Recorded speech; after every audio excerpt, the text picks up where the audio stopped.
안녕하세요. 참 좋은 제자들 교회 이소영 목사입니다. 너희가 드릴 말씀의 예배니라 여기에 대해서 말씀드리겠습니다. 성경 말씀입니다. 그러므로 형제들아 내가 하나님의 모든 자비하심으로 너희를 구원하노니 너희 몸을 하나님이 기뻐하시는 거룩한 산제물로 드리라. 이는 너희가 드릴 영적 예배니라. 너희는 이 세대를 본받지 말고 오직 마음을 새롭게 함으로 변화를 받아 하나님의 선하시고 기뻐하시고 온전하신 뜻이 무엇인지 분별하도록 하라. 아멘. 가장 먼저 중요하게 다뤄야 할 용어는 영적 예배입니다. 본문이 속한 12장 1절부터 시작해서 15장 7절까지 나오는 실천적인 부분을 해석하는 키 역할을 하기 때문이죠. 영적은 원어원정이 로기코스라고 하는데 말, 연설이라는 뜻을 가진 로고스에서 유래한 단어입니다. 그러므로 말씀에라는 뜻도 있고요. 여의성적인, 합리적인, 영적인 그런 뜻도 가지고 있습니다. 이 단어는 신약 성경에 2번 나옵니다. 오늘 본문과 베드로전서 2장 2절에 나오는데요. 갓난 아기들 같이 순전하고 신령한 젖을 삼아라. 이는 그로 말미암아 너희로 구원에 이르도록 자라게 하려 함이라. 이때 신령하니 로기코스이죠. 이러함으로 말씀을 사모하라는 뜻이 되는 것입니다. 신령한을 베드로전서 2장의 문맥으로 보면 2장 2절에 이어 5절에 곧바로 2번씩이나 나옵니다. 너희도 산돌같이 신령한 집으로 세워지고 예수 그리스도로 말미암아 하나님이 기쁘시게 받으실 신령한 제사를 드릴 거룩한 제사장이 될지니라. 5절에 나오는 신령한의 원어원정은 푸누마티코스죠. 영적인 이라는 뜻을 가지고 있습니다. 그러므로 영적인 집과 영적인 제사를 의미한다라는 거죠. 그러므로 5절의 신령한은 오늘 본문의 영적과 베드로전서 2장 2절의 신령함과는 다른 단어라는 것을 알 수 있죠. 이런 것을 보면은 오늘 본문에 나오는 영적이라는 의미는 말씀의 의미라는 의미다라는 것이죠. 하나님의 말씀이 신령함으로 영적이라고 볼 수도 있지만은 말씀이라고 하는 것이 의미를 보다 잘 이해하는 데 도움이 된다라는 겁니다. 그러므로 본 성경 강의에서는 영적 예배를 말씀의 예배라는 의미로 바꾸어서 살펴봅니다. 사도 바울은 먼저 대상자들이 누구인지 밝히고 있는데요. 형제들아 라고 부르고 있습니다. 모든 사람을 가리킨다기보다는 예수 그리스도를 믿는 형제들이라고 꼭 봐야죠. 즉 그리스도인 형제들에게 권면하고 있다라는 겁니다. 이를 더 확장하면 지금 우리 성도들에게 말해주고 있다는 거죠. 그러므로 성경 말씀은 아무런 관련이 없는 지나가는 옆 사람에게 들려주는 말씀이 아니라 바로 나에게 주시는 말씀이라는 것을 알 수가 있죠. 그러므로 우리는 귀를 쫑긋 세우고 경청하여야 하겠습니다. 그렇다면 지금 우리에게 들려주는 말씀은 무엇입니까? 이 말씀을 전함에 있어서 사도 바울은 이러한 심정으로 들려주고 있습니다. 어떤 심정이라고 합니까? 내가 하나님의 모든 자비하심으로 너희를 구원하노니 라고 하였습니다. 하나님의 모든 자비하심에 애틋한 심정으로 권면하고 있다는 것이죠. 어떤 말씀이기에 그러한 심정으로 권면합니까? 너희 몸을 하나님이 기뻐하시는 거룩한 산제물로 드리라는 권면의 말씀이죠. 우리의 모든 은행 심사를 하나님께서 기뻐하시는 거룩한 산제물로 드려야 한다라는 겁니다. 하나님을 기쁘시게 하고 그 하나님을 인하여 기뻐하는 것이 우리의 존재 목적이기도 하죠. 그렇다면 하나님께서 기뻐하시는 것은 무엇입니까? 거룩한 산제물이죠. 거룩하게 구별된 삶의 제물을 의미합니다. 이 말씀은 죽은 동물의 희생제물도 기쁘게 받으셨지만 삶 가운데서의 거룩한 산제물 더 기쁘시게 받으신다는 것이 아니겠습니까?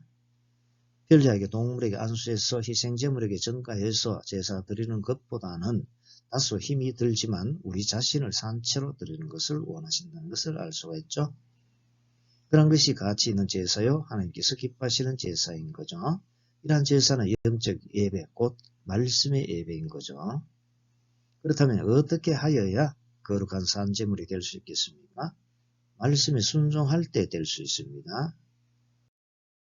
자기 생각의 기준은 죽고 성경 말씀이 살아있으면 말씀의 예배가 될 수 있는 거죠. 말씀의 예배가 어떻게 해서 거룩한 산제사가 될 수 있는가 하면은 말씀에 순종하기 때문에 될 수 있죠. 거룩하다는 말은 구별한다는 말인데 그러므로 사도 바울이 너희는 이 세대를 본받지 말고 라고 하였습니다. 거룩한 산 제물이 되려면 이 세대에 변질되고 타락한 풍조를 따르지 않아야 한다는 거죠. 본받지의 원어원명은 휘스케 마티조라고 하죠. 무엇에 순응시키다, 무엇과 같은 모양이 되다라는 뜻이죠. 이 시대에 순응하거나 이 시대와 같은 모양이 되지 말라는 거죠. 이 시대 풍조는 어떠합니까? 무엇을 외치고 무엇을 따르고 있습니까? 대표적인 죄와 타락은 무엇입니까? 로마서 1장을 시작하면서 인간의 타락을 다루고 있는데요. 그런데 가장 먼저 대표적인 타락으로 그 어떤 것을 구체적으로 밝히고 있습니다. 그것이 무엇입니까? 26절, 27절에서 발견할 수 있습니다. 이 때문에 하나님께서 그들을 부끄러운 욕심에 내버려 두셨으니 곧 그들의 여자들도 순리대로 쓸 것을 받고 영유롭으며 그와 같이 남자들도 순리대로 여자 쓰기를 버리고 서로 향하여 음욕이 부릴 듯하며 남자가 남자와 더불어 부끄러운 일을 행하여 그들의 그릇 때문에 상당한 보응을 그들 자신이 받았느니라. 이러한 동성애의 모습은 정상적인 행위가 아니라 하나님께 범죄한 결과로 타락한 모습이라는 거죠. 그런데 이러한 것을 오히려 옳다고 부추긴다고 하였습니다. 동성애에 이어서 여러 가지 타락상들을 언급한 다음에 1장 마지막에 언급한 말씀입니다. 그들이 이 같은 일을 행하는 자는 사형에 해당한다고 하나님께서 정하심을 알고도 자기들만 행할 뿐 아니라 또한 그런 일을 행하는 자들을 옳다 하느니라. 이 시대 풍조가 바로 이러한 방식으로 흘러가고 있습니다. 이 시대의 온 세상 풍조는 동성애를 합법하고 동성애에 대해 부정적인 견해를 취하면 처벌을 받게 하는 쪽으로 가죠. 그렇다면 우리는 어떻게 해야 하겠습니까? 이 세상의 타락한 풍조를 따라가야 하겠습니까? 아니면 하나님의 말씀에 순종해야 하겠습니까? 우리 선택에 따라 하나님께서 기뻐하시는 거룩한 산제물이 될 수도 있고 가증한 제물이 될 수도 있는 것입니다. 이와 같음에도 불구하고 동성애를 합법하면 어떻게 되겠습니까? 성경을 우습게 만들어버리는 결과가 되지요. 그렇게 되면 하나님의 권위도 하나님께서 말씀하시는 권위도 우습게 여기게 되는 겁니다. 성경은 동성애를 장려하고 있습니까? 창세기 18장과 19장을 보면 전혀 그렇지 않다는 것을 알 수 있습니다. 동성애로 말미암아 부패가 극에 달하자 하나님께서 실상을 알아보고 멸하시기 위해서 두 천사를 소돔에 보내셨습니다. 그런데 소돔 사람들은 노조를 막론하고 원근에서 다 모여서 롯의 집에 에워싸고 상관해야 하겠으니 끌어내라고 하였죠. 그러자 롯은 애지중지하는 처녀인 두 딸을 대신 줄 터이니 그러지 말라고 하였습니다. 그러나 소용이 없었죠. 롯을 밀치고 문을 부수려고 하였습니다. 이러한 일이 일어난 소돔은 결국은 유황과 불이 비같이 내려서 멸망당하게 되었습니다. 만약 동성애를 장려하였다면 이런 일이 일어나지 않고 오히려 잘한다고 칭찬했겠죠. 그런데 비참한 최후를 맞이하게 되었다는 것은 이러한 동성애는 하나님께서 심히 노여하신다는 거죠. 그럼에도 불구하고 동성애를 조장하고 동조하고 합법화를 시도한다면 성경을 무력화시키는데 일조하는 겁니다. 본인들은 알든 모르든 하나님과 하나님의 말씀인 성경을 아무것도 아닌 것으로 만드는 결과를 초래하는 겁니다. 로마서 8장 5절에서 8절을 보면 육신에 속한 자의 모습을 볼 수 있는데요. 육신을 따르는 자는 육신의 일을, 영을 따르는 자는 영의 일을 생각하나니 육신의 생각은 사망이요 영의 생각은 생명과 평안이니라. 육신의 생각은 하나님과 원수가 되나니 이는 하나님의 법에 굴복하지 아니할 뿐 아니라 할 수도 없습니다. 육신이 있는 자들은 하나님을 기쁘시게 할 수 없느니라. 그러므로 우리는 정신을 바짝 차리고 하나님과 원수가 되는 육신의 일을 따르지 않고 영을 따르는 하나님을 기쁘시게 하는 자가 되어서 동성애가 확산되고 합법화되고 동성애 동조하는 것을 힘써 저지해야 하는 것이죠. 이와 같으므로 사도 바울은 뜻이 무엇인지 분별하도록 하라고 한 거죠. 그렇다면 분별하는 기준은 무엇이 되어야 하겠습니까? 여러분은 무엇을 기준으로 해서 살아가고 있죠? 세상 풍조가 옳다고 해도 옳지 않고요. 다수가 옳다고 해서 옳은 것이 아닌 것이 있기 때문에 여기서 거룩한 산제물 곧 말씀의 예배의 필요성이 제기되는 거죠. 성경 말씀이 그만큼 중요하다는 것을 알 수가 있는 겁니다. 이스라엘 최초 왕은 누구이죠? 사울왕입니다. 그런데 항상 다윗 왕부터 언급합니다. 왜 그렇습니까? 사울왕은 하나님의 말씀을 저버렸기 때문이죠. 그 결과 자신과 세 아들이 같은 날 함께 죽게 되는 등 가문이 쇠퇴하게 되어 이스라엘 왕위를 이어가지 못하게 되었고요. 사울왕은 보기에 번듯한 희생 제물은 드리려고 하였지만 정작 말씀의 제사는 드리지 못했죠. 그래서 사무엘이 여호와께서 번제와 다른 제사를 그의 목소리를 청종하는 것을 좋아하신 같이 좋아하시겠나이까. 순종이 제사보다 낫고 듣는 것이 순양의 기름보다 나으니라고 하였죠. 이러한 경우를 볼 때 오늘날 역시 순종이 최우선이라는 것을 알 수가 있습니다. 말씀 순종에 입각한 예배가 진정한 예배가 되고 하나님께서 기쁘시게 받으시는 예배가 된다는 거죠. 그러므로 분별의 기준이 되는 성경 말씀이 중요한 거죠. 오늘 본문 이후에 나오는 말씀을 보면 12장 3절에서 15장 7절이죠. 실천에 관한 말씀이라는 것을 알 수가 있는데요. 여기 나오는 말씀대로 순종할 때 거룩한 산제물의 예배, 곧 말씀의 예배를 드리게 되는 겁니다. 그렇다면 어떻게 하여야 말씀대로 순종하여 거룩한 산제물, 곧 말씀의 예배를 드릴 수 있겠습니까? 마음을 새롭게 하면 되지요. 마음이 바뀌지 않으면 행동의 변화가 오기 힘들죠. 그러므로 마음이 새로워져야 하는데 마음이 바뀌어져야 합니다. 즉 갱신되어야 한다는 거죠. 그렇다면 마음을 새롭게 하려면 어떻게 하면 되겠습니까? 오늘 본문 가운데 눈여겨볼 말씀이 있는데 변화를 받아라는 말씀이죠.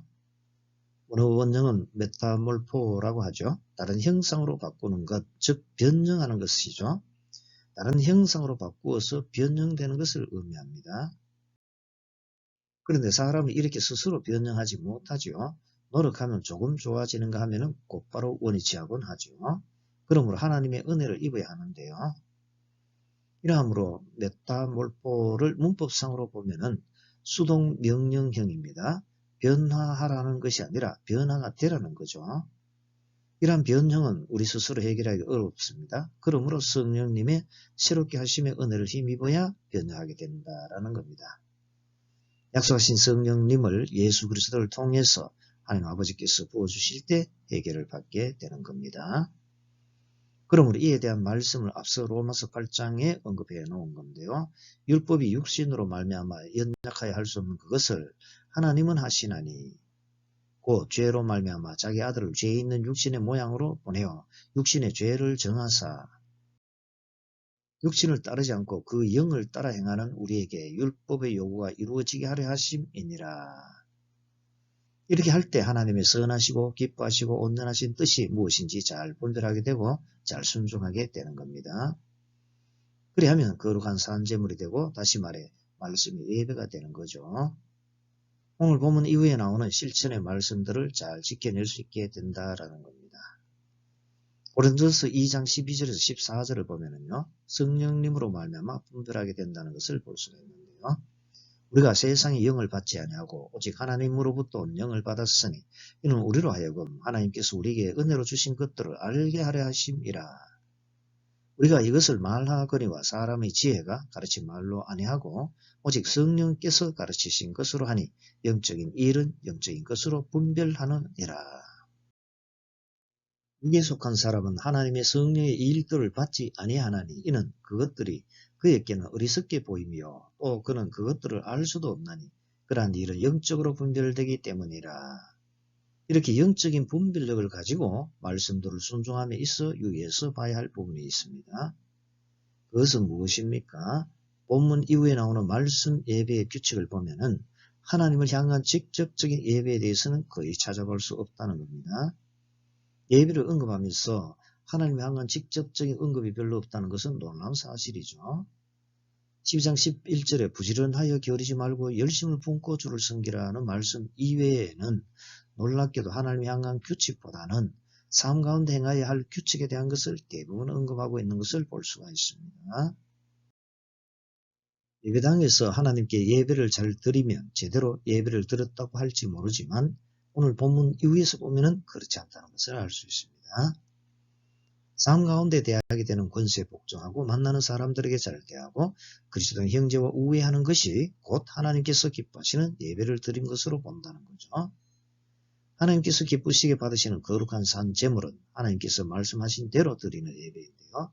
그것은 삶 가운데 드리는 예배라는 거죠. 이와 같은 예배는 우리가 알고 있는 일반적인 예배의 개념과는 다른 예배이고 어떻게 보면 매우 충격적이라고도 할 수 있죠. 하나님을 향한 직접적인 예배만이 아니라 이렇게 삶 속에서 드리는 말씀 순종의 예배가 하나님께서 기뻐하시는 말씀에 근거한 거룩한 산제물로 드리는 예배가 되기 때문이죠. 이제 말씀을 맺겠습니다. 거룩한 말씀의 예배를 드리기 위하여 성령님으로 충만하셔서 마음의 변형을 받아 새롭게 되시기를 바랍니다. 그래 하셔서 동성애와 같은 이 시대의 풍조에 순응시키지 않고 권세에 복종하고 사람들에게 잘 대하고 그리스도인 형제와 우애를 다지라는 등의 말씀대로 잘 순종하시길 바랍니다. 그래 하셔서 하나님께서 기뻐하시는 거룩한 산 예배인 말씀의 예배를 잘 드리시기를 바랍니다. 그러한 결과로 하나님과의 관계가 새롭게 회복이 되고 이웃과 그리스도인 형제와의 관계도 새롭게 회복되는 역사가 많이 일어나기를 바랍니다.